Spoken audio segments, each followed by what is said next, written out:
Welcome to the Jungian Anthology Podcast, analytical psychology seminars from the C.G. Jung Institute of Chicago.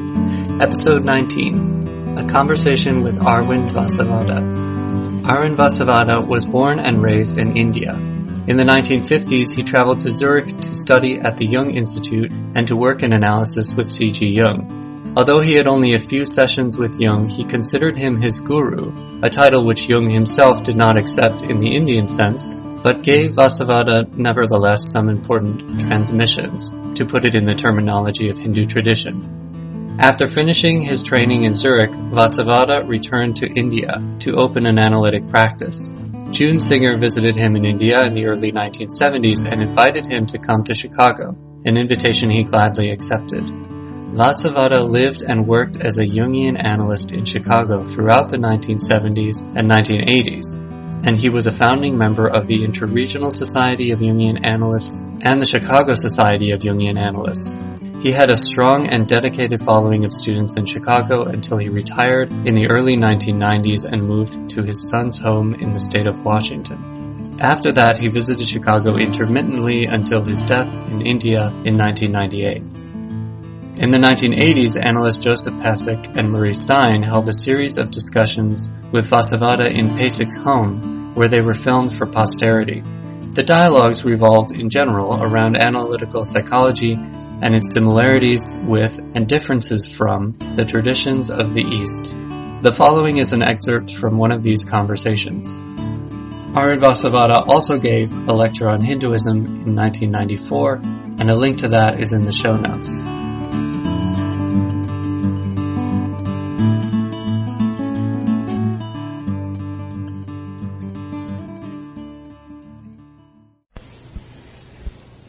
This is July 22nd, 1982. Dr. Pasek and I are with Dr. Arwind Vasavada, who is about to move out of the Chicago area to Seattle to be with his son. And this is one of our last opportunities, Arwind, to speak with you about some things that we know will be interesting to the future trainees in the Institute and whoever will have the opportunity to watch this tape. Earlier we did a tape of your life and biography, and so that's been covered, and today we want to cover some more other topics that have to do with therapy and theory and Jungian psychology and so on.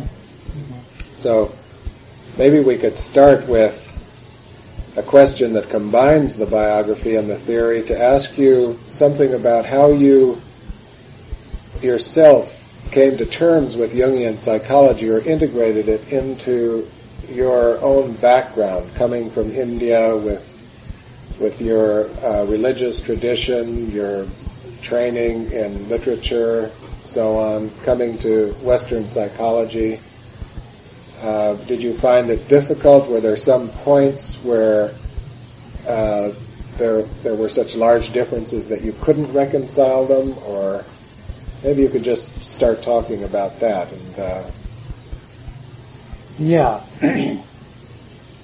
The difficulties that I encountered between my own tradition of the Gurus and you, that was soon after I reached India, having got my diploma. The main emphasis which became very clear to me was that my guru, as I found later on return from Zurich, that he did not emphasize or give importance to personal situation that was going on within me when I returned to India. There was something which was bothering me, and I wanted to understand that. And it related to certain relationship between myself and another person. He did not care to go into that. Whereas I had learned to stay with my feeling, with my dream, and whatever I was experiencing, according to you. And that was the biggest difference which I, for the first time, found.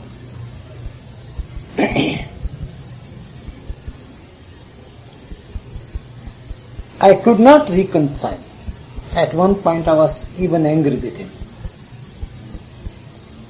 But somehow carried on whatever I learned from Jung and started working with that person with whom my difficulties of relationship came about. Through her dream, my dream, and letting the person understand the relationship into which difficulties were emerging. And working through the dream, I saw that in course of time I could talk to myself, to her, from my own tradition. And so, being with that situation, being with the feelings and looking into dreams, did not ultimately create that problem. But it took me at least 5 years before I could reconcile or relate the two things from two different angles but meeting in the same goal. And during this period, what helped me a lot was opportunity that I had to go back to the institute, because quite twice I had the fellowship and things like that in Zurich, and I could talk to Dr. Meyer as to what I was experiencing. And during that period of relationship, even a couple of letters from Jung helped me a lot. And he told me that I expected this had to be, you had to go through this thing and integrate or say reconcile, whatever word we may use, the two streams from two different cultures. Was it the case that it was the personal element that was not reconcilable at first with the Eastern guru tradition? The feelings, the dreams, your own personal involvement in a relationship, that would not be taken into account. Because whenever I used to talk to him about it, he said, it's a passing phase, it will go away, don't worry, let it go. Pass it on. I see. That is what he was saying. I see. And thus I felt this was being brushed aside. I was being made of no importance. And actually, that is what I had to learn. Yes. In a way, Arwind, I wonder if when you said you got even angry at him at one point, yes, that was related to the intensity of that feeling, and you kind of couldn't just let go of that because it was intensive. It has certain intensity, certain impact on you. What? I couldn't follow you. The feelings that you had, these personal feelings, had certain intensity, and you felt them inwardly, while Guru was saying, let it just go, it will pass away. Actually, the anger that came to me in relation, I was angry at him only because at that time I felt he was not paying attention to the suffering I was in. Yes. That was it. That's what I meant. You felt the intensity of that suffering. Oh, terrible. You thought, how can one let go of anything that has certain intensity and so impact? That's correct. That's correct. And how to let go of suffering by suffering, even to suffering, not blurting it out, not spilling out the blood from the vessel and containing it. It is this which I have to learn. And perhaps I did not learn that even in Zurich, but because many times when the dreams were not easy to understand and lot of inner conflict was going on, what was required was to stay with it, which I had not done. In a different way, I learned from my guru, and thus I could make use of the two things that you can do, that by meditating over your dreams, your feelings, and thus two ways meet. Mm-hmm. Yes, well, I think that's very interesting, because the guru's way would have been to detach yourself completely from your own personal life and your problems and so on.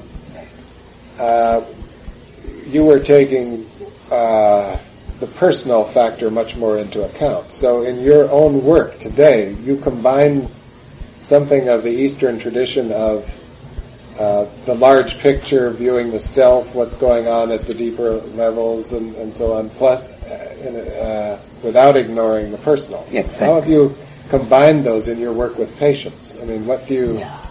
Yeah, that's correct. And in this, I was helped much more by focusing technique of Jungian. I see. Can you say something about that? Oh, yes. Because when I first met Jean and we talked to each other about what we were doing, and he told me about focusing, and then he asked me about meditation, and I said what meditation is to let things happen when you are sitting idle and let thoughts and feelings come, just attend to them, because that's my focusing. And that's my meditation. Yes.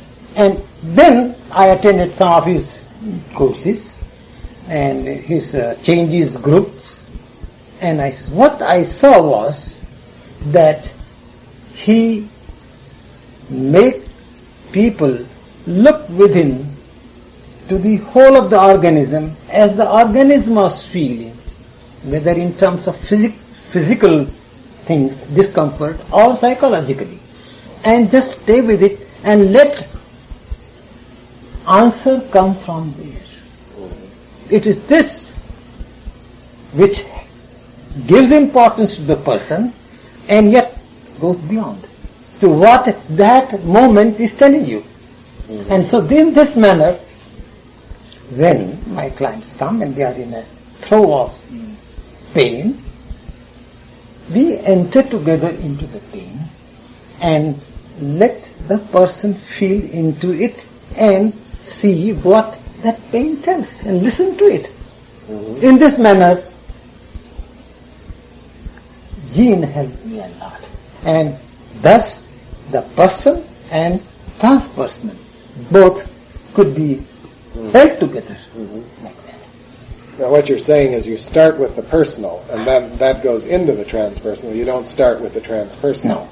You cannot, because when the person is relating whatever trouble he has, it is so personal, and it is only through that we have to go beyond. Actually, what you're saying also, that you start with whatever has intensity, and whatever is in the foreground, you go with that, and it could be personal, could be sometimes a big jump into something that even isn't personal, but you start with what has intensity. Means we don't go with any kind of preconception, prejudging. We are listening, present to the moment. In what way has the Jungian theory helped you? I mean, you could do almost all of this. You could focus, or you can be with the feeling, and so on, without any of the concepts of Jungian psychology or so on and so forth. How does the Jungian theory fit in, or how does it help? It does help a lot for people in the West. And yesterday only I was talking to a group of Theosophists because they are having celebration, and they had asked me to talk about Jung. I said, Jung, the prophet of the West. That is what I call topic. And I told them, and which I really believe and feel it, that the only way for the Western man, rationally oriented, scientifically oriented, to enter the realm of the divine is through dream and archetypal material, which is there right before them, visually, experientially, and to be able to deepen the insight. The meaning of this is the entering of the realm of the divine. And therefore, Jung is truly a mystical religious leader. Now, what Jung contributed was one of the ideas was that you can enter the realm of the divine through the dream, which is a personal, one-time experience, right? So you don't enter the divine through... And so, we have to take note of what the person is bringing and go through that and leave aside the Eastern concepts altogether for them. Yes. In a way, what you're saying, Murray, that the freshness of the image, right, that he emphasizes, contrary to the staleness, which differentiates him from the organized religions, in a way where the emphasis was more on the tradition and on the repetitiveness of the old images. Yes. Where he wants that person really discovers his own image and somehow then get into that. That's correct. That the image points to. How did the Theosophists accept your speech about Jung? They really enjoyed it, and quite a few interesting and non-interesting questions came. Yes. Somebody asked, what did Jung talk? Did Jung believe in reincarnation? Did he believe in karma? And I have to say, I don't know anything about karma, but reincarnation, he has talked about it, but he has no opinion about it. Well, that does raise the interesting question of afterlife, though. And Jung had some, toward the end of his life at least, some very strong opinions about that. And how about yourself? What is your present opinion about death? And or how do you work with it if somebody brings you that problem? Somebody close to them dies, or they are facing their own death. What sort of attitude do you have about that now? I have learned a lot about ending and what we call death during this couple of years of my suffering with arthritis and being alone.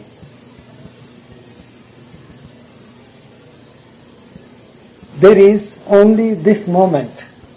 There is nothing like past and future. Therefore, there is no other afterlife. This is life that I see it. This moment includes eternity. What prevents me from being with it is my identification with this body and with the past.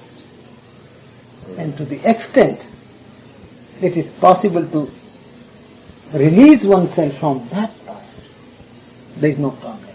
And so, a client who comes about the fears of death, then very slowly and very cautiously, looking to where the person is,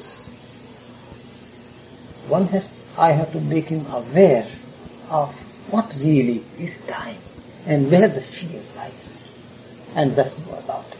It's a very delicate thing. Yes. Very delicate. I wonder also, Arwind, if this is not a central thing actually in your work with people, in your work with yourself as meditation, this whole issue of death as ending. And the ending of the identity and the total ending, not some kind of a partial ending, and which is not ending actually. In a way, I would like that you talk a little about it. Is that what you're saying, that the ending is ending? It is not partial. You have brought in a very interesting and very important question. ending. It has to be total.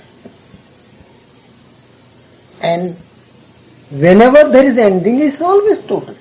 Every moment it is. See,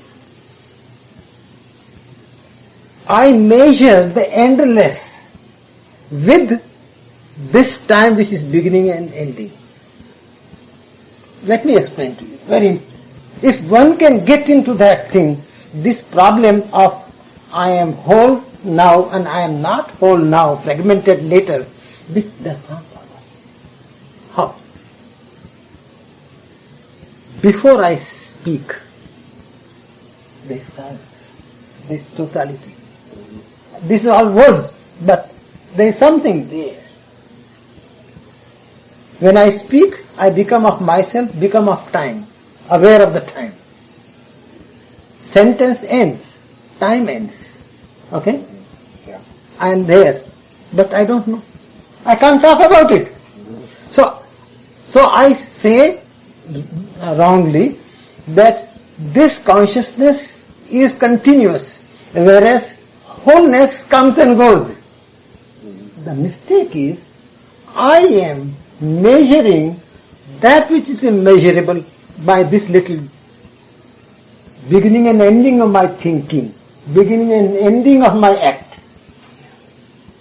When I begin to understand that this is a way coming out of the same wholeness, it is a way which is coming and meeting again and again, no problem of being fragmented or whole. So, every moment to become aware of ending as a total, it is always total. And that in a way can happen in a way if the measure ends in a particular moment. And this is the meditation, I feel the word meditation means to measure, right? Yes. And really means also to end of the measure. Yes. And Yes. Means to be in that silence from which everything, all words come. That is In the the goal. beginning was the world and world was his word. The goal of your meditation is to reach the silence and to be at one with the silence. Silence of thought. And yet it will be speaking. Because out of that silence, when thinking, talking happens, it happens. I don't. So silence is not, it's very different. It is silence and yet it is talk. are you saying, Arwind, to make it clear and connect a little with Jung's position, the thought is there and yet the identity to thought is not there, kind of in a way, if we go back to the more kind of formal categories like ego and complexes and all that. Ego is a thought, but it's not just any thought, but it's a fixated thought. It's identified. It's one is identified. Yes. So what you're talking about, ending of the identity, not actually ending of the thought, but ending of the identity to the thought. Is that what you're saying? Yes. The emotional attachment to what I know, which is mine, which is really not mine. I received from the collectivity, from the world. It belongs over there. I just hold it in my little hands. That's all. This has to be. So in a way, that is what you mean also. Yeah, and in a way the me is then false actually, because me identifies with that collective thoughts. So the me is, are you saying that have is we false? seen our me? That's a thought, concept. There is something. We cannot deny that thing, which is there. Here is, he speaks, I speak, you speak. This is happening. We cannot deny that. But it is the false idea that I am this, identified as I am with my knowledge, and therefore I am something. That is taken care of. It's not that. It's false assumption. So light is there, which is using knowledge from the past, from the brain, but not identifying itself with any of the contents of knowledge. What further dangers of identifying you foresee in the practice and in working with people and in your own life? What kind of a little more specifically, if you would talk, what kind of a danger of identifying and fixating on a certain thought as me?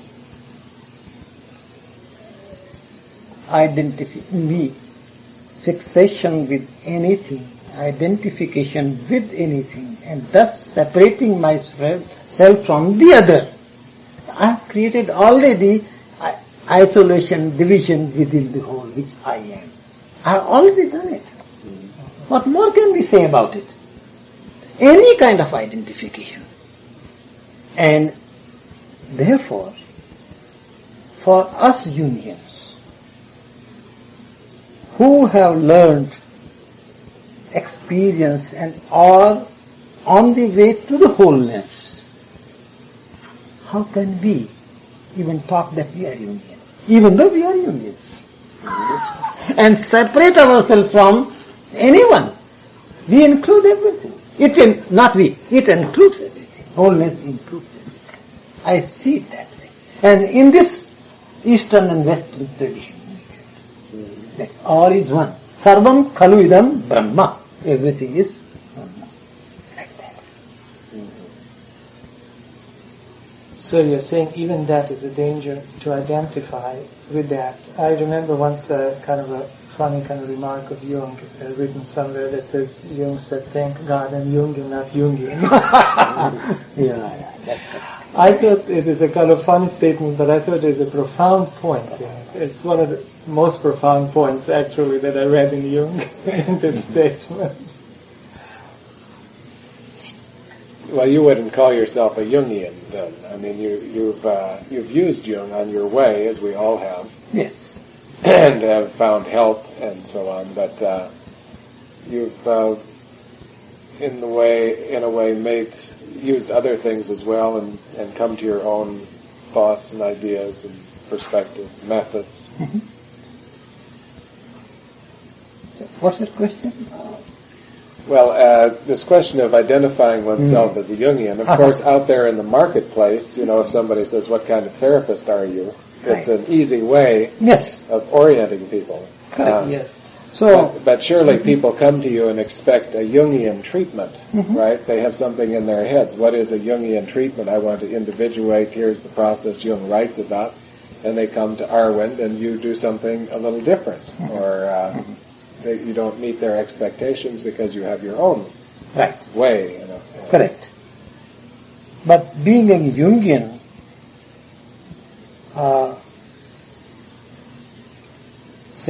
eases my difficulty. Because, firstly, name Jungian or Freudian is a kind of counter which I give to people that this is what I am, or person. Since Jungian way is a way to wholeness, therefore, I can give the person what the person wants. So there is a difficulty about it. And therefore, knowingly that when I call myself Jungian, I am not limiting myself and distinguishing myself from others, but that something which is wholeness, this is what I am for and doing it. Therefore, it's very different. I'm not narrowing myself down when I do it consciously, give a name that I'm a Jungian. Yes. Well, I think one of the differences, at least it's an obvious one to me, between Eastern ways of spiritual growth and development and Western Jungian or other psychoanalytic ways is the relationship to the guru or to the doctor. Yes. And we have the idea that one should resolve the transference, for example, that you project the self on your teacher and so on, and then at the end you should take it back, whereas in the East, I don't think there is that idea so much. No, it is there. Is it? Tell me. Idea is not there, but this situation arises very clearly. Yes. Because I glorify my Guru, I begin to identify myself with him, imitate him, and begin to talk as if I am a Guru. Mm-hmm. So, the same phenomena, which you see here. So, I remember very well a very interesting incident. It was a couple of years that I was with my first Guru. And night before this event happened, we were in ecstatic situation, experience. Myself, my wife, and everybody. Okay? So I was in that frame of mind even for a couple of days. And during this period, we were bathing open place near the well, drawing water, and male and female both were, having a bath, pouring water. And I was enjoying the sight of my wife, of my friend, and all that. And talking something as he would talk. Mm-hmm. And he comes there and rebukes me like anything and washes me down.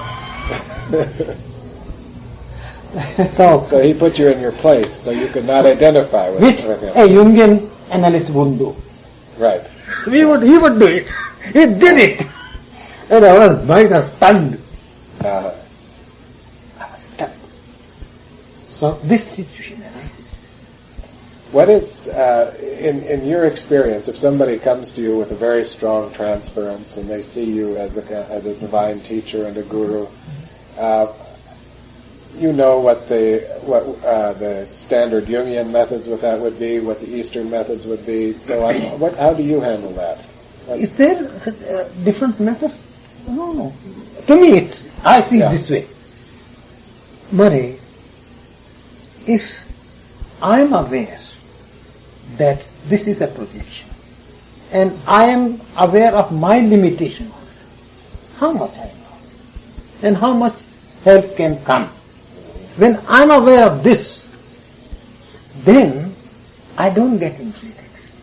This is what my experience is. Before I used to. When a good session used to happen, and then next time when the client comes and he glorifies the whole situation and how I felt, used to feel like that. Oh, good. Now, it's a very different, good for him to feel. So I will not demolish his feelings, his projection. But if I am aware where I am, and let that relationship work, then problem does not arise. And this is common whether Jungian or anywhere. Am I right? This is how I see it. In a way, that's what you're saying. You're very aware of a countertransference on your side, that you will not fall into it and kind of be identified with that and take it as true, right? Yeah. See, what does that do to other person when you don't take that? They glorify you. They project all that stuff on you. Their greatness they project on you and all that. What does that do to you when you don't identify? What does that do to the whole situation, to them actually, more very important. What they are experiencing is the self within them. Let them experience. Let them explore for the time being with it. That's good for them. So that's the only way in which the self is present to them at that moment. So it doesn't get into you, doesn't sink into you, it stays with them actually. That's it. It reflects back. So let it happen. And if you don't take it on yourself, then eventually they will realize that what's going on. They're experiencing their own self.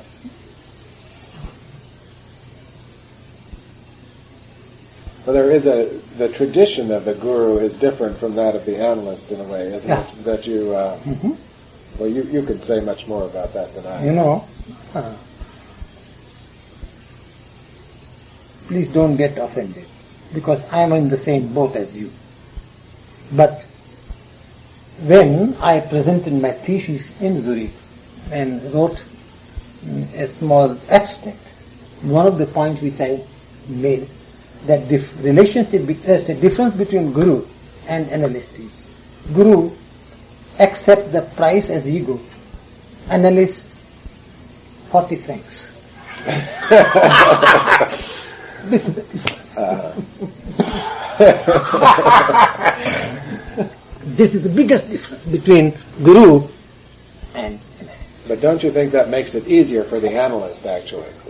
I mean, you have the 40 francs and then it's over, more or less. The guru is burdened with the discipleship endlessly, isn't he? He can be. He can be. Then he is gone. He is no more guru. He cannot do his work. I see. He cannot do his work. Because guru as a person does not do anything. It is a light which is present in both guru and the disciple, of which when they become aware, it does the work. Mm-hmm. This is what is brought about very clearly by Meyer also in his incubation drink and all that book. Mm-hmm. So it is the same common phenomena, human phenomena. So he feels since he didn't do anything, he doesn't deserve anything. He doesn't deserve 40 francs, right? But see, he receives it in another way. Because he also has his household and expenses. So instead of money as a direct kind of exchange, according to my feeling, according to XYZ's feeling and status, he offers him whatever he can.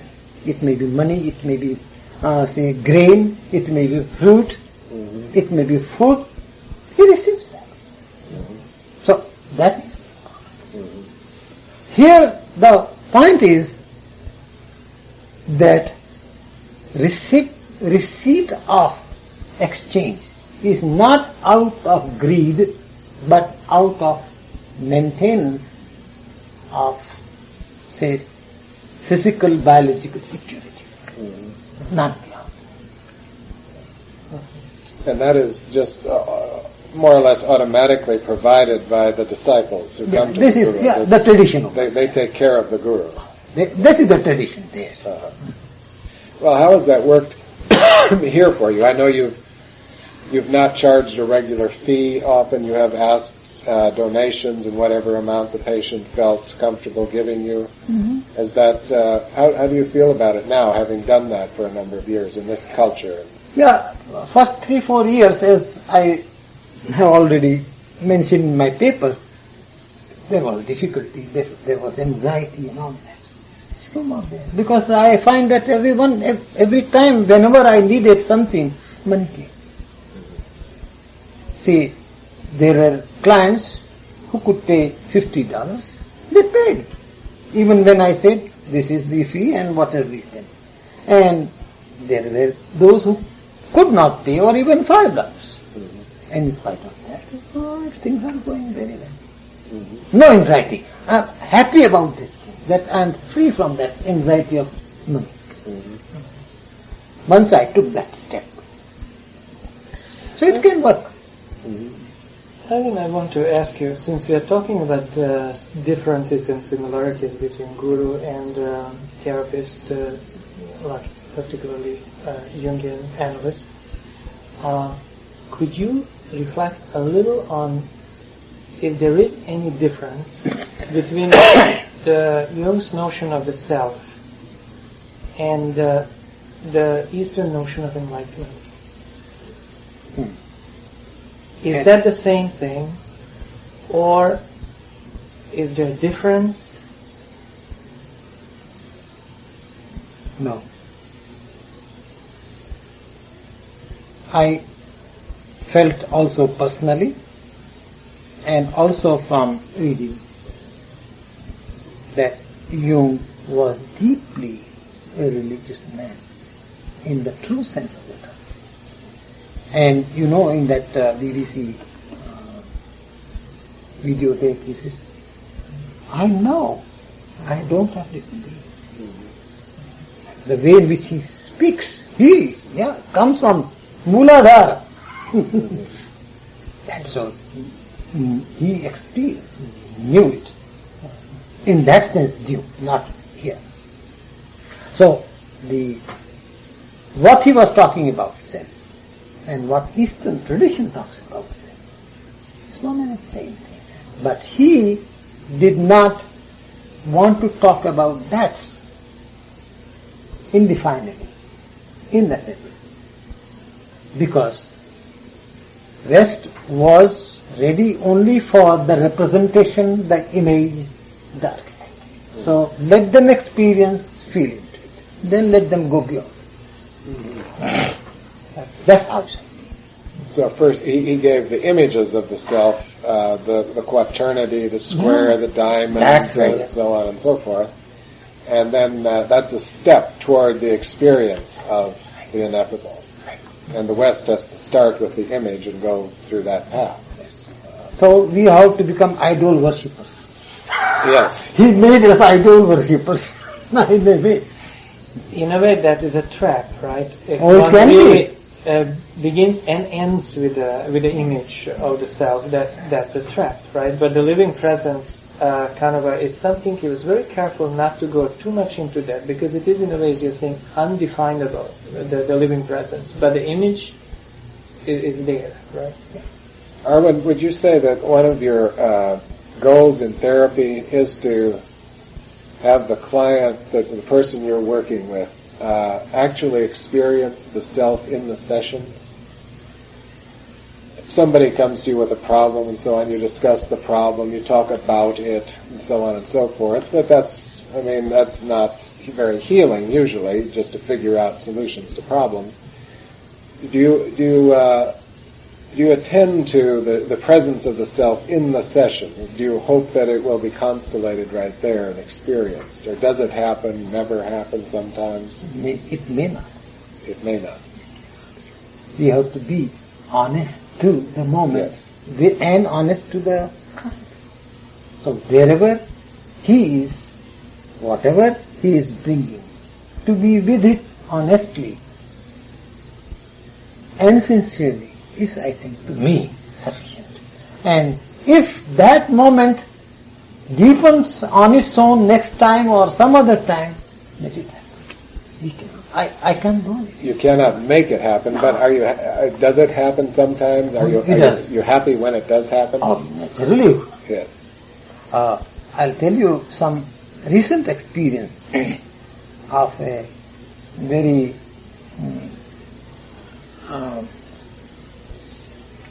what words I should use, at a Catholic who was bound to his ideas. Rigid, dogmatic. Rigid. Yeah. And how he was in the beginning bound to the vows that he had taken. And it was difficult in the beginning to let him see. But as he began to see, because his problems were some kind of, say, sexual, suppose. I won't name the problem because it's no good. That problem was there. Suppose there was sexual problem.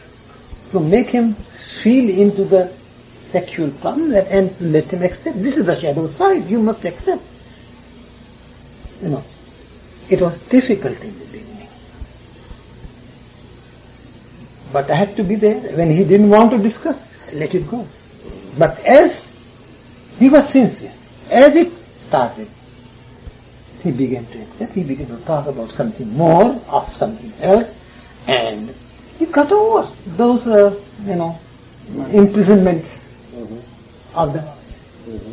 So we have to go along with the current, the rhythm of the person. Of course, yes.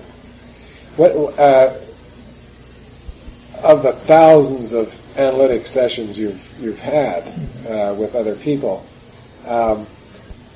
which ones are the ones you would be? I don't mean can you remember specific ones, but what kind of session would you say is the most healing that you feel and the client feels? You agree, or looking back on the session, you feel there was a healing moment. Something changed. Something happened.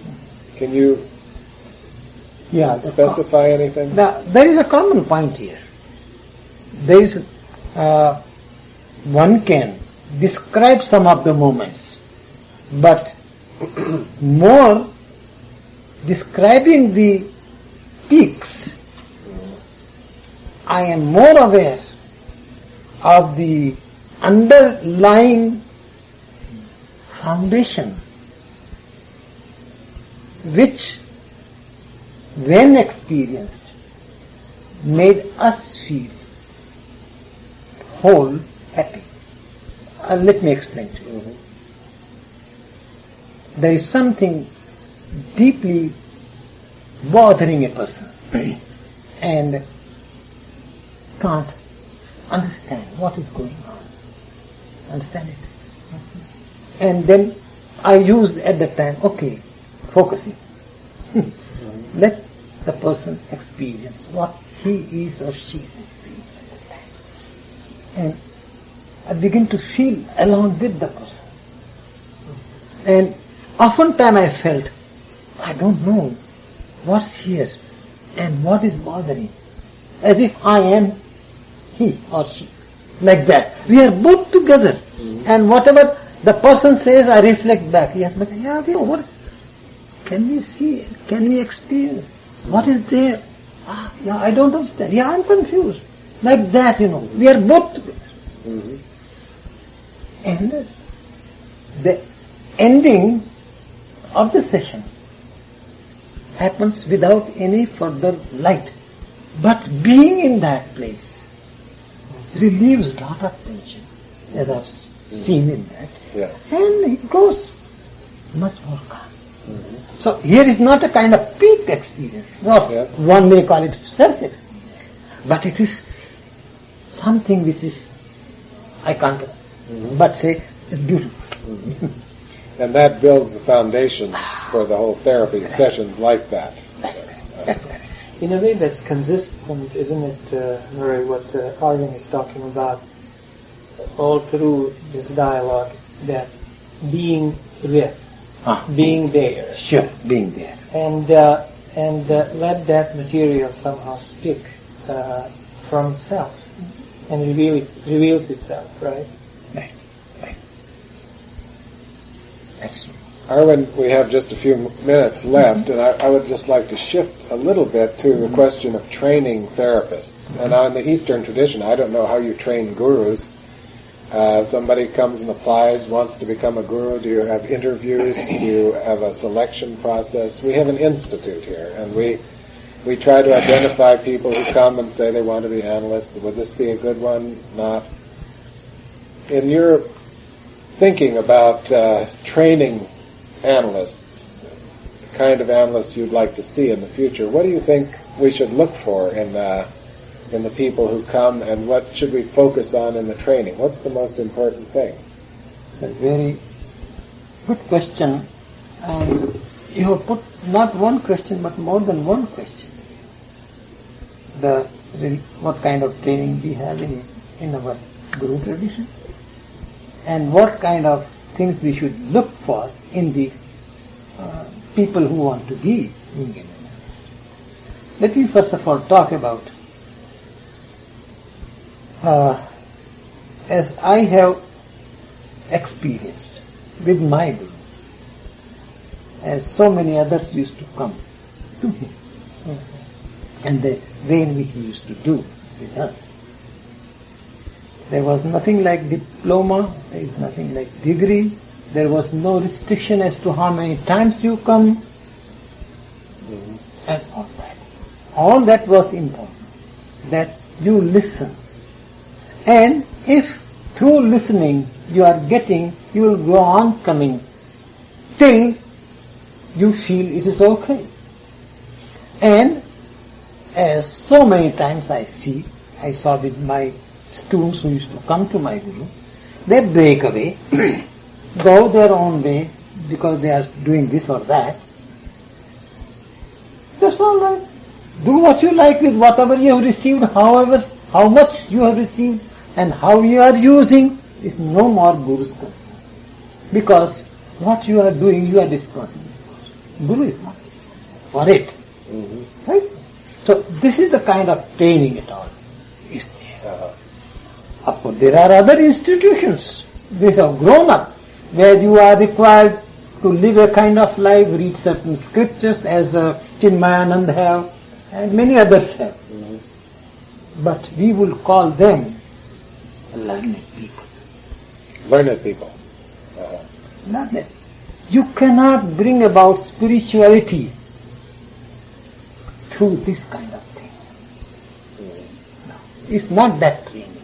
It is your own inner inspiration from within and living according to it, going along with it, and not caring to be called a guru, which makes you guru. Mm-hmm. So we can apply that same thing here. And if you remember, when June was here, and we had just started our institute here, Chicago, I brought in one quotation from Jung, where he puts individuation as highest value. And say, let us this be our motto. And whosoever is prepared to stake everything for this, he is the right person. Whether he is master, whether he is not master, because you have worked with him for 100 hours, 200 hours, and found out where he is at. Let him go. Let him be a part of our work. That I would prefer. And that is what, from the very beginning, when in 70 I came, I wanted June to do that. And we had differences. So that is what I would like to do. Is there anything else you would like to say before we stop? We can enter the silence together. That's the best thing.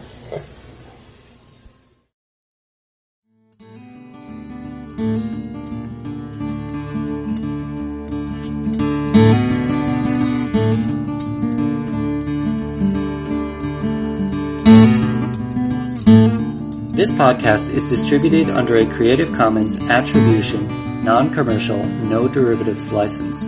Share it all you like as long as you maintain the attribution to the speaker, but please do not change it or sell it.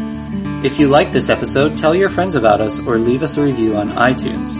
For more information about classes, training programs, videos, audio, this podcast, or to find a Jungian analyst near you, visit our website www.jungchicago.org.